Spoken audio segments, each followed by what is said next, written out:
tolingaki to rectifier constat oyo to sali o ezali que bandeko ebele basali ba publication ya ndenge na ndenge sur organisation ya matanga pai mususu batie ba titre na be mission oyo ya ba journaliste bazo senga mbongo pona kokunda mowei esika mususu bakei ko interviewer maman ya mowei oyo andimi micro na bino mais après titre na contenu ekei kaka na o maman atangi kombo ya maladie oyo nani babwakaki maladie na mowei tout ça.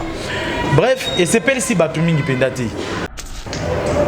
S'il vous plaît, ça vous concerne aussi cette histoire. Vous êtes de la presse, celle qui est décédée était de la presse. La manière de traiter l'information doit être bénéfique pour la Bissonabino. Evelyne est partie pour ne plus revenir. Il s'est acheté un billet qui n'a pas de retour. Elle ne reviendra plus. On s'était dit, nous amis, nous confrères, nous concerts, nous nous sommes dit, Tolingi to kundaye. Tout ça, comment? Bissomoko to cotisé. Bissomoko d'abord. Tant qu'on dit que c'est que tu es capable de faire quelque chose. Joey Até, Carlos Moudjani Até, je vois Franck Stéma, Bébé Bercy, Virginie Manganga, Élisée Luambo, Mishmima, Toté Bambon, on a Bissotoloba qui a boyé. Organisation mon côté net, il y a Bisso boyé sans but lucratif et marchaka, sans cotisation. Encore sur Bandeko Bazali Banda, tout sangana. S'il faut surtout que les verbes, tout le monde a bien wapi pour que tout ça la unis. Nous vraiment nous demandons à ce que nous soyons unis, souligner vraiment unité. Ce moment qui est bien nous verbe, on peut tous se déplacer pour venir vers vous pour que nous soyons unis au moins pour une fois. Tokunda Evelyne Nabubo Tonyon surtout, je vous remercie. Tout ce belanda mon dame. Oh, on a déjà vu la masse de 6. Ali le zo kena ngo bomanga. Loko nyanga sanga mitata yo moko. Te uzinga di pa pistolet. Loko ni sanga notice. Ba contre indication izate. Oh, ce que yo mela kabloka mabe? Yalo oui. Nazo zelo na kati landangai. Olukaki yango au 600. Tanga ta posologie. Tu vois ya podium.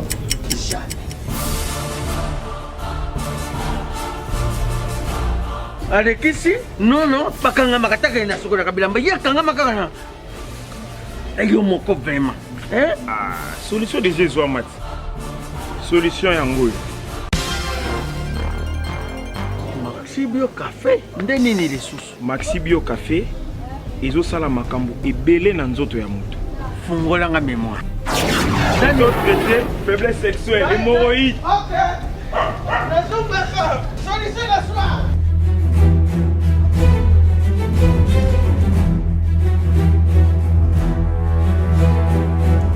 Tomate Napoléon.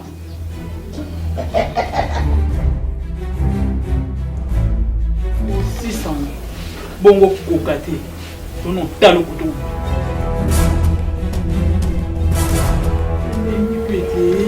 Maxi Bio Café. Nazonga kamwana. Maxi Bio Café. Et bongisi ibala nanga. Bien à dire. Podium Napoléon. Abonnez-vous massivement à Wandé Source, qui tape dans le terrain, à récolter vos informations et à vrai, s'il vous plaît. Donc, Total Afrique Info, Info Afrique Bimaka, Info Afrique Bimaka. Bana King, Bana Dar es Salaam, Bana Poto, Bana Mokil Mobimba, Site F Moko, Afrique Info avec Franck Semaï, Kiandankala, Twende. X-Bass Maranura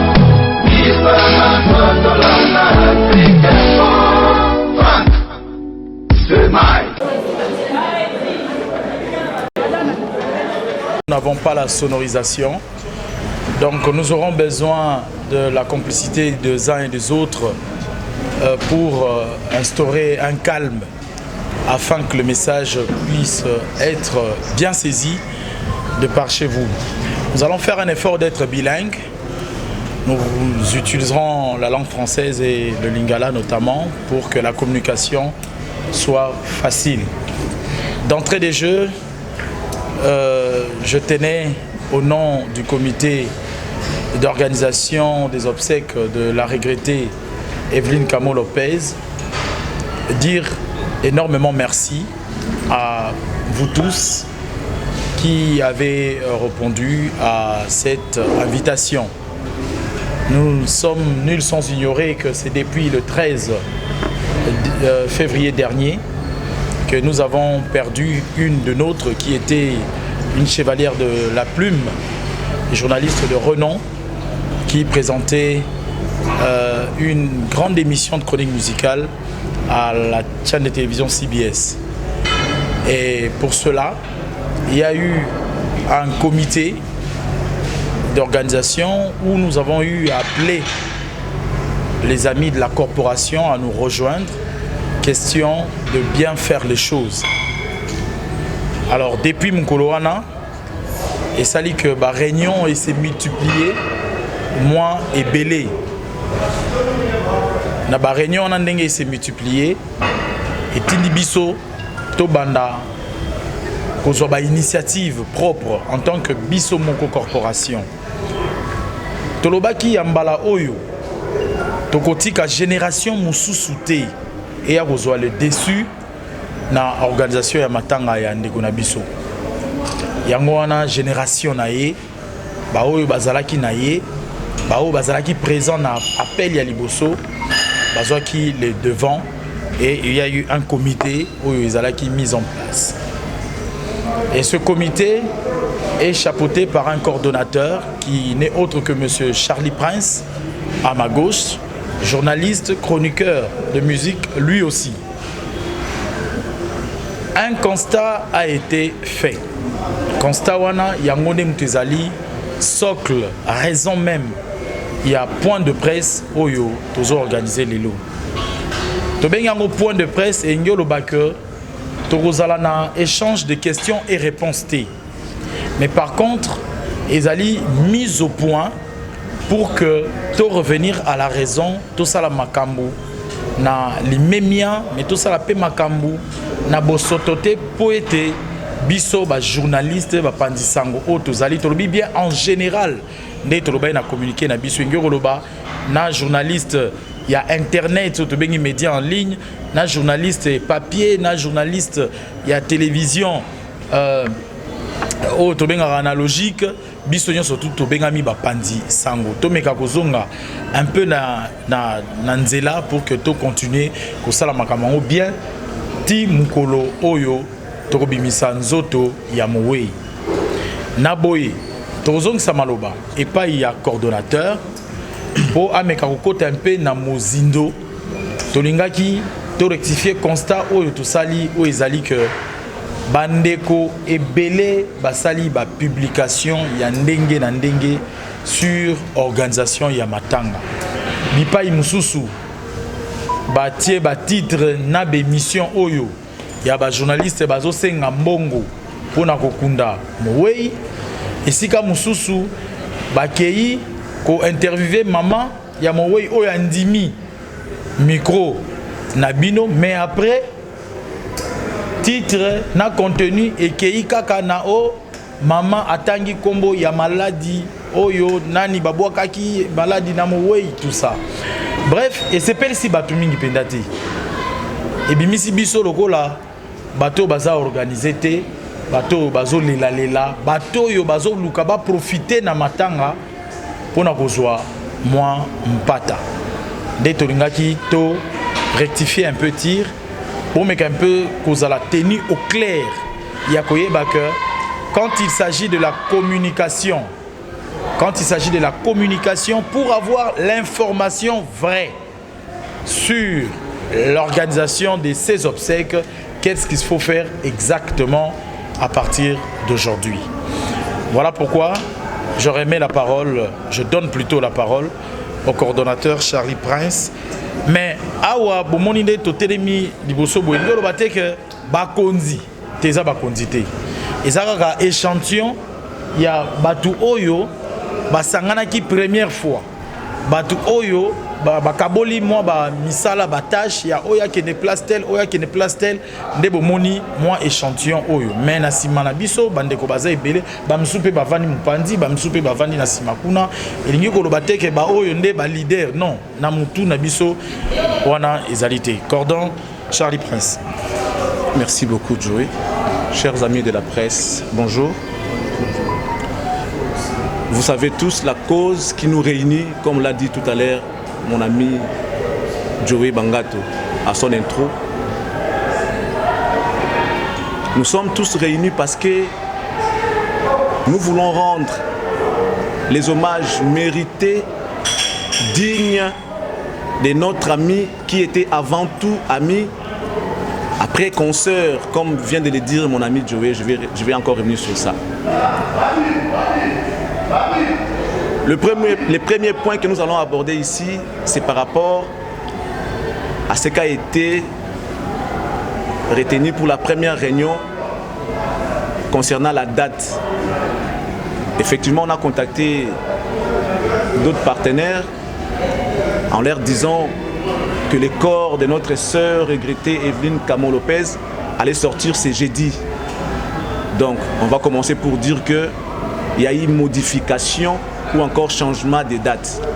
Après une concertation entre la famille, nous, la corporation et sa chaîne de télévision où elle évoluait, CBS, on s'est mis d'accord pour que le corps soit sorti le 27 et enterré le 28. Donc changement de date, ce n'est plus pour ce jeudi, c'est désormais pour le vendredi de la semaine prochaine. La date est donc le 27, la levée du corps. Et puis on va enterrer le 28 au cimetière nécropole entre terre et ciel. Chers amis de la presse, vous savez tous que avant qu'on soit là où on a étudié. Permettez-moi de le dire, on n'a pas acquis un don venant de Dieu pour que nous soyons là où nous sommes. Nous sommes tous passés par le banc de l'école, contrairement à d'autres disciplines évidemment. Et cause à la don, nous avons par rapport à don Nzamba Pessier, à cause à la peut-être art grammatique par rapport à don Nzamba Pessier, et c'est pas nécessairement classe T, mais c'est important peu qu'autant. Mais biso sika tokomi, et c'est qui n'a biso tanga pour tokomi sika tokomi. Donc, j'estime que moko na biso à cause la preuve ya mayele oyo azanango ou azwa ki na kelasi. Mon ami a dit tout à l'heure que tobengi bino pour la conférence de presse. Tozape ba kondité, izaka ke na lisanga ya bato ba pona rata msusu mutu moko to bato ndambo po kamba makambo ki na ndenge elongo bani. Ça veut dire quoi? Nous qui sommes désignés comme comité d'organisation, toza ba kondité. Nous faisons appel ici à l'unité. Nous voulons que nous soyons au moins pour une fois unis pour que nous honneur et c'est aussi l'unité et un peu de preuve de maturité que nous allons faire.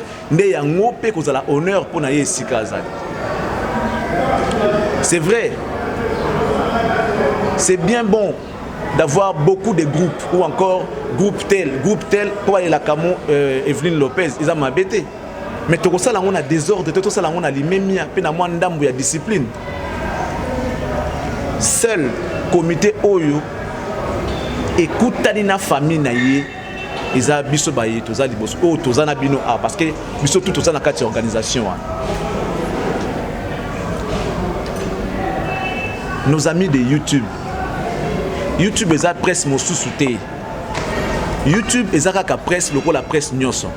Mais outil au bino vous choisir pour nous véhiculer message na bino pour nous communiquer na public na bino ndi yango to bengi yango YouTube. Presse ni ezalaka presse ka bona raté presse ezalaka presse. Peut-être différence de la presse écrite na audiovisuel. Bino besoin na kati ya audiovisuel. YouTube ezali eloko mosusu te ke eza presse mosusu te ezaka presse. La façon de traiter l'information doit être unique ou encore identique par rapport à ce que nous faisons parce que vous considérez que vous êtes dans un monde à part. Non. S'il vous plaît, ça vous concerne aussi cette histoire.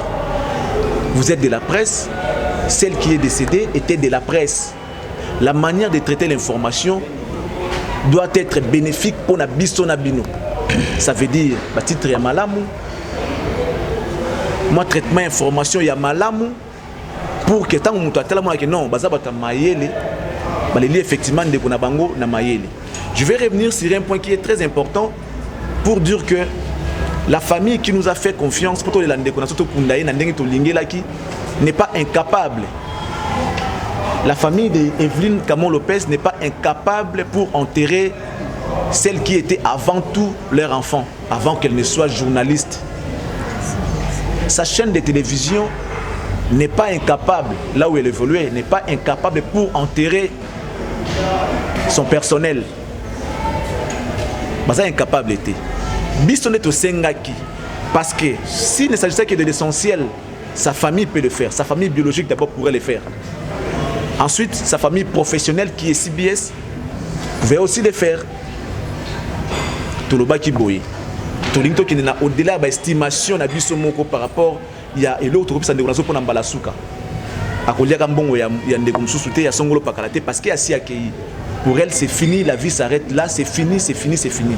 Ce que la vie, après, peut-être, mais pour aujourd'hui, elle est partie, elle ne reviendra plus.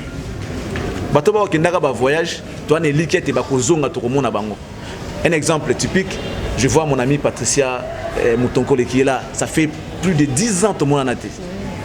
J'en profite pour te dire bonjour, Patricia Moutonkole. Voilà, donc mon bembo eza liwate, mutata kei, tukose nganzamba batela et poto monana un jour. Mais Evelyne est partie pour ne plus revenir. Il s'est acheté un billet qui n'a pas de retour. Elle ne reviendra plus. S'il vous plaît, chers amis de la presse, j'insiste, faisons preuve de l'intelligence et de maturité. On s'était dit, nous amis, nous confrères, nous concerts, nous nous sommes dit, Tolingi to kundaye, to salango comment? Bisomoko to cotiser. Bisomoko d'abord. Tant que l'objet na lingi na kundande kunanga na honneur, c'est que tu es capable de faire quelque chose. Joey Atie, Carlos Moudjani Atie, je vois Franck Stéma, Bébé Bercy, Virginie Manganga, Élisée Luambo, Mishmima, Toté Bambongo na biso toloba ki yango boye. Organisation mon côté net ya biso boye sans but lucratif et marchaka sans cotisation. To sali yango pour na ndeko na biso. Nous devons nous-mêmes cotiser. Nous allons nous prendre en charge nous-mêmes. Imaginez, on s'était dit dans la réunion que biso moko ba pansango tia $50 à chacun. Ça peut faire quelque chose. Ça peut faire quelque chose. Si tout le monde mettait son $50, évidemment avec les 10 qu'on avait demandé pour nous ça, besoin, ça fait $60. Si tout le monde mettait $60, on n'aura pas besoin d'aller toquer à la porte de qui que ce soit. Croyez-moi. J'ai vu des titres. Bref, on a vu des titres. Là-bas, Internet, Maman Denise, Koundé Bisso Evelyne, parce que tu as quitté. Ce n'est pas vrai. Ce n'est pas vrai. Abed Achour, journaliste Baléli, Zola Bango, quoi ça c'était quoi encore la salle? Non, c'était la salle qu'on a demandé miséricorde. Même si on voulait demander de l'aide. Et ça la mandé on atteint, s'il vous plaît. Et ça la mandé on atteint. Ou alors tout le baquet, bissoté, ça est la bisso. La famille nous a fait confiance lorsque nous sommes allés la voir. Tout le bien la famille Boué. Maman, papa, mais elle n'est pas enfant comme tout autre enfant. Elle vous appartient, certes. Elle vous appartenait parce qu'elle n'est plus. Mais aujourd'hui, à Komaki Yamboka, Yamokili, s'il faut même le dire international, parce qu'elle avait ses fans en dehors de nos frontières aussi. Donc, les Kamboamoto, Ayebana, et Zarasous, la famille, c'est normal. Bisoto Sengaki, toute sa famille Azalaki ndeko na biso, Azalaki pe moninga na biso. Donc au départ, on s'est dit que nous sommes capables de les faire. Contrairement à ceux qui circulent dans des réseaux sociaux. Ceux qui balinga sunga biso eza mabete. Ça pourrait encore faire un plus eza mabete.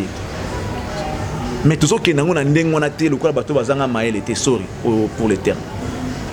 Nous sommes journalistes. Nous sommes la presse. Nous sommes 4e pouvoir. En termes de décision, évidemment, Yambouk. Nous sommes 4e pouvoir. Donc, si nous avons un souci, on sait où aller toquer.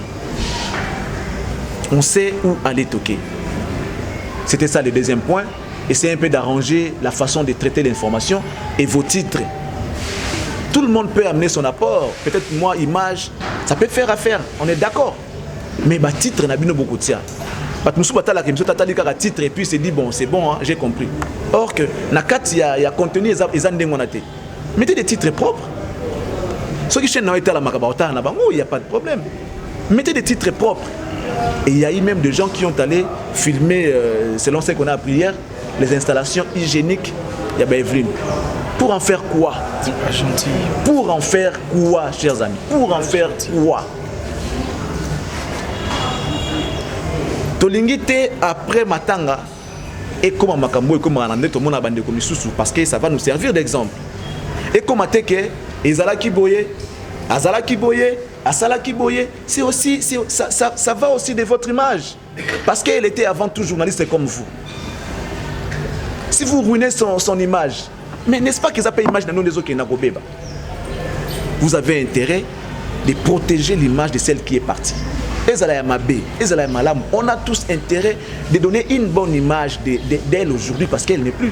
Elle ne saura même pas se défendre parce qu'elle ne va même pas voir. Tant que le que non, peut-être par exemple, Akoufa qui n'a 10 kilos, alors qu'elle n'a pas point normal. Alors se défendre comment? C'est fini, c'est parti. C'est resté comme ça dans la tête des gens. Elle était votre sœur. Elle était notre sœur. Elle était notre consoeur. Le respect des morts, s'il vous plaît. Et ce n'est pas n'importe quelle mort, c'est la nôtre. Les loups ne se mangent pas entre eux. On ne le dit pas parce qu'on a des choses à cacher. Non, tout le dit parce que les gens qui veulent ternir l'image des Kamo Le Peuple aujourd'hui doivent savoir qu'elle était comme toi. Il n'y a même pas 2 semaines, même pas 1 semaine, elle était vivante. Elle était comme toi. Et Bouye bipé bien, Ningazalaki. Vous bipez bien Evelyne comment elle était. On les met comme ça. Ah, qui nous ambiance, c'est vrai. Ah, qui nous faut sentir qu'Evelyne a eu awa. Elle était gentille, elle était généreuse. C'est vrai que Moutazanga a m'abêté, mais avant tout, elle était bien envers nous tous. Ah, banda qui peut qu'on la moutou na makamso za likambo de vous toujours kozala wana. Elle était toujours présente lorsqu'on avait besoin d'elle. Tout comme Misaliwan a été si jeune abisso ya kosala mombongo. Parce qu'après les gens vont regarder c'est pas intérêt na bango, je vais me faire beaucoup de vues et quand c'est la ngambongo na YouTube et tout mais tu le fais au liambongo mabe. Au liambongo ya mabe. Je reviens maintenant sur l'unité que nous avons besoin. La presse, il y a la presse moko to na Congo. Il y a la presse moko. Et ça va ta presse écrite, votre audiovisuel. Vous qui évoluez na YouTube qui est un outil de communication tout simplement. Si tu es journaliste, que tu sois dans la télé traditionnelle, tu es sur YouTube, vous êtes un journaliste. Si tu ne l'es pas, tu ne le seras pas non plus. Parce que ce n'est pas parce que tu travailles dans YouTube comme un journaliste. Mais si tu sais vraiment que tu es journaliste et que tu aimes ton travail, tu as intérêt à ça bien, au profit, pour l'honneur, il y a un je fais appel ici à la presse. On n'est pas obligé d'être amis pour tout ça dans le Cambo ensemble. On n'est pas obligé d'être, je ne sais pas, avoir des affinités. Avoir des affinités ou encore tout ça, la Rambo ensemble. Non. Les gens qui n'aiment pas Charlie Prince, parce que, bon, en fait, je rappelle, parce que à la première réunion qu'on a faite, c'était que je m'étais retrouvé seul parmi beaucoup de filles. J'étais le seul garçon qui était parmi, évidemment, beaucoup de mamans qui étaient là ce jour-là. Et c'est ainsi que l'Assemblée avait porté son choix sur ma personne. Que bon, le colosa mobile, il te sur maloba ou loba. Des comiques, kamba kaka, lingomba ngotoke na ngoti na suka. J'espère que na koki pe na nyosote. Na yebi pe mingite. Mais avec votre soutien, votre appui, vos idées, neto poussa di kambo musika. Imaginez que je sois seul. Non, ça là on est na pokate. Même dans nos propres familles, aux responsables famille, soit ceux qui papa na ya koufi, tu as toujours besoin des gens pour soutenir eux. Si on a des kambo eza ndé ko za pe na famille on doit toujours recourir à la famille pour avoir certaines précisions. On a besoin de tous. On a besoin de tous. nous avons nos relations, nous avons des connaissances, nous avons, je ne sais pas, des moyens de faire ça bien pour que les gars bien. Où est-ce qu'on a une relation tout le temps après ça sur le podium? Mais tout le temps, tout ça ensemble. Pourquoi les faire à côté? Pourquoi faut en avoir un? Non, nous avons besoin de communauté qui est akundama malam. Ndeko akundama bien, c'est tout ce que nous tous nous voulons. C'est les soucis de tout le monde. Donc, bref, nous demandons à ce que nous soyons unis. Bandeko autour, à Monique, apport naïe cause à la important. À Yanango, on a un comité d'organisation dont Bandeko Namutuzana Bongo Awa. Pour nos cotisations, il y a Madame Virginie Manganga qui perçoit. Ensuite, c'est Mus Mima qui est la trésorière, qui est la caissière. Il y a l'organisation Tozanango. Il est important na Bandeko tous na YouTube. J'ai appris par mon ami Franck Stemaï que Bandeko à YouTube, vous avez aussi votre organisation. Je ne sais pas si c'est le cas. Vous avez un groupe d'organisation, on peut dire ça comme ça. Mais nous devons nous unir. C'est l'essentiel parce que nous courons derrière les temps. S'il y a moyen, je ne sais pas après ou comment on va faire pour nous mettre en contact avec d'autres groupes là pour que tout ça la macambou bien. Je crois que c'était ça l'essentiel hein, de ces points de presse. Et je crois que l'essentiel est dit. Je ne sais pas si j'ai oublié quelque chose, mais sinon, moi je pense que... Bon, je pense que l'essentiel a été dit, mais je voudrais bien, avant peut-être de clôturer, Carlos Moujani, hein, un peu de temps. Ouais, j'espère que tout a été dit. Hein? Tout a été dit. Balubara, Libanga, les jeunes de Keyo Tchako Sekate. Donc, c'est-à-dire, ceux qui biso ba oyo, toujours mi benga ba journaliste. Moko oya biso azalai kati na biso. Akufi, eza esengote po na biso. Yako komisa lo matanga na ye. Business, Mumbongo, c'est très important. Alors, on a plus cet côté parce que y a des socles, il y a des tokutani lelo parce que basangozo kende ya mabe makasi. Journaliste azamutu ya lolendo, vous excusez nga terme parce que y a un quatrième pouvoir. Soki lelo biso tout okangi ba caméra mboke ko telema parce que information ata moko ko pesa maté. Les musiciens ont combien d'unités tout autour de ça. Mais mingi, toujours kabola bisona binote parce que les autres viennent de le dire que dans le sens que oh yaza journaliste, il y a TV, il y a internet, il y a tel boy. Oh ya koufi aza moko na biso s'il vous plaît. To mekakota la elokoni toujours ça surtout par rapport à ba titre oh biso toza gocha. Ils ont créé désordre. Famille Evelyne et Zangi kokunda Evelyne te. Ça c'est entre nous on est en train de se le dire. Ou bien Batumisu Bazan Okunda été. Mais Biso, tellement que Azaki Mutumo, Tozaki n'a pas finité, Tozaki n'est presque pembeni. À tout moment, les Asangoya Maoya pas si oui, comme Biso. Alors évitons de créer des isanies ou bien de problèmes tout autour de tout cela. Totika la bomoko, comme on est en train de le dire. Alors, toi la Kisaka Moutou, Koufi Aza journaliste Azara Moutou, il y a tout droit, il y a droiture en fait, on allait dire cela ici. Jour il y a matanga, j'espère tout le belango na cordon il y a pas très longtemps. On a besoin au filmer, on a besoin de quoi que ce soit et les camps désordre comité eza awa. Oye, on s'inscrire soit pas sur badge, bah Monique Oza vraiment non pour faire ce travail là, tu viens tu les fais pour que nous évitons bah titre au hôtel à Lobaki Boye, à Bedacho à Lobaki Boye, bah mon titre moi bah komagi, bah journaliste bah soigni bah bundi pour nambongo ya matanga ya Evelyne Naomi tout nambongo ba journaliste en organisation ya ngoyo ba journaliste ba soana ki na ba kenda obunda bazawa pito éviter. C'est vrai que il faut refléter. Au côté titre, c'est vrai, surtout les journalistes, au côté titre, ton dimi mais titre, on refléter quand même contenu. Mais si on a titre pour votre bataille, mais contenu, on a quantité. Et s'il est créé un problème, alors si réellement on est là, parce que biso, ne bon mon biso, tout, à ça la maromnaï, tout ça n'a heure ni sauté. Et puis quand sangana o ezapone sengote ezapona matanga mnamtwaza na ndenge na yazaki na finité na par rapport à la personne qui est morte en fait. Donc c'est à dire selon o yazomi yebela selon n'est pas zo ya cotiser c'est que ça n'est pas si pour ça là. Mais ceux comme un et comme un problème ba titre moko boy tout ça c'est que tolinga qui on dékwangote donc et là on a ngana loba plus yango organisons-nous on est ensemble presse ezamoko to kabwanate comme les autres l'ont dit en fait. Ok, merci. Alors, je pense que tout ça, leçon de morale tout le temps. D'ailleurs, n'a rien à précision, mon robot, il y a que tu es bien vitesse, il y a internet, zalaga. Mais na occasion, tout ça la rara. Mais ce qui, na occasion, il y a Mawai, surtout il y a Moko Nabiso, tout mais un peu changer comportement Nabiso. Et puis à partir, il y a l'élo peut-être, tout changer bizaleli. Pour que dans l'avenir, ce que vous allez, ce que vous allez songolo pakala mususu to meka un peu kotika la batuya lokumu et vous allez très important na lingina marteler sur elo mokoda lobaki awa likambia unité to sito yokai que ba groupe ezalaki na ba organisation différente metolobi boui comité d'organisation eza moko mais apport ya mutunyon surtout eza important. Voilà pourquoi au moni DG Frank Stemai Azana biso na moni gabana basele kuna utikuya yé pas na groupe de organisation Basile il fallait zala awa Basile Sombo yé pas zalaki na organisation msusu mais finalement Charlie Balaka aussi et finalement to se mettre d'accord ensemble oyo azui eloko oyo ko pesa biso apport oyo azui eloko moko pesa biso apport aye na on a comité pour que tout ça lango na ordre.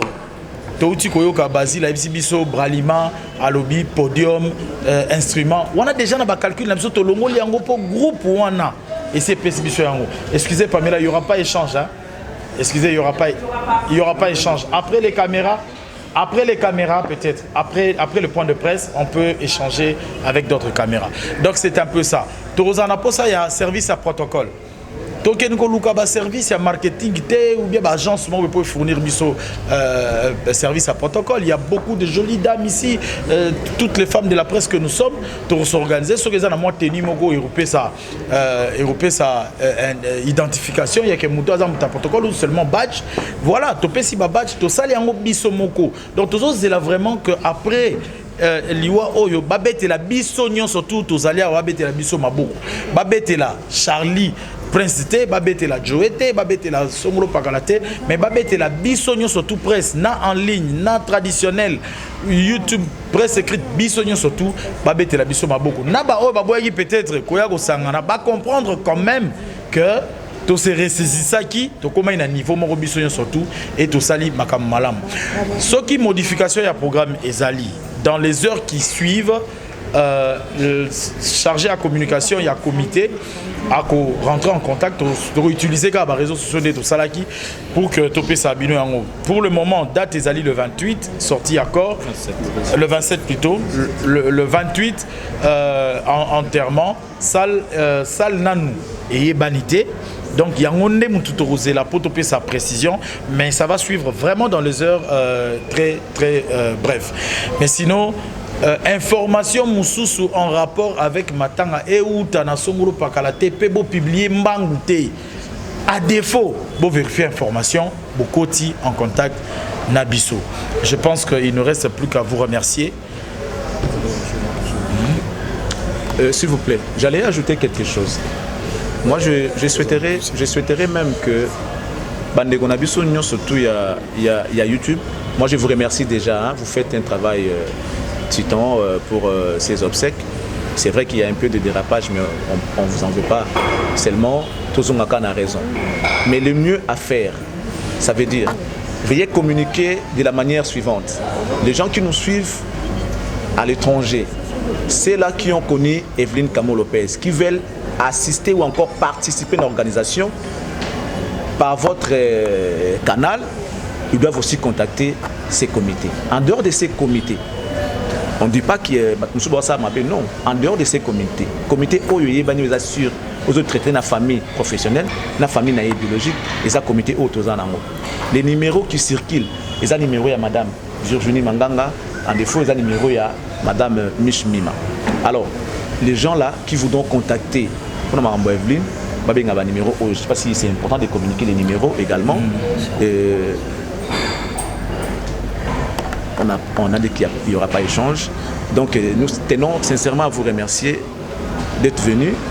Et j'insiste encore sur Bandeko Bazali Banda Tosangana. S'il faut surtout que les verbes pour que tout ça la unis. Nous vraiment nous demandons à ce que nous soyons unis sur l'unité vraiment unité. On peut tous se déplacer pour venir vers vous pour que nous soyons unis au moins pour une fois. Tokunda Evelyne Nabubo Tonyon surtout. Je vous remercie. Voilà, merci à tout le monde, hein. Merci à toutes et à tous. Au hasard, pour ça, plus ample précision, les caméras et tout, dans les à côté. Mais sinon, merci. Et notre sincère condoléances à toutes et à tous.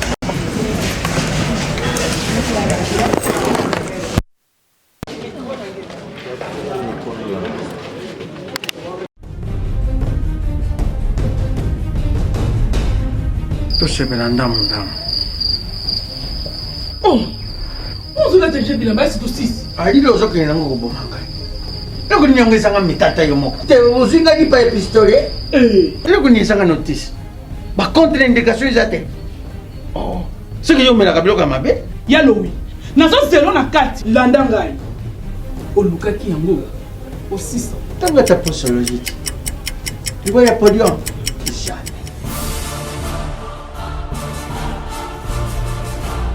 alekisi nono bakangamaka taka na sokolaka bilamba ye akangamaka na eyo moko vraimen solution déjà ezwa mati solution yango oyo Maxi Bio Café nde nini lisusu Maxi Bio Café ezosala makambo ebele na nzoto ya moto fungolanga mémoire traité faiblesse sexuelle hémorroïde solution la soir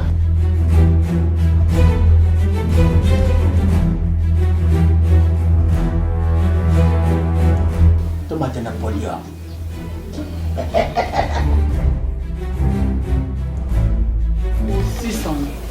bongo kokate tono talo kutu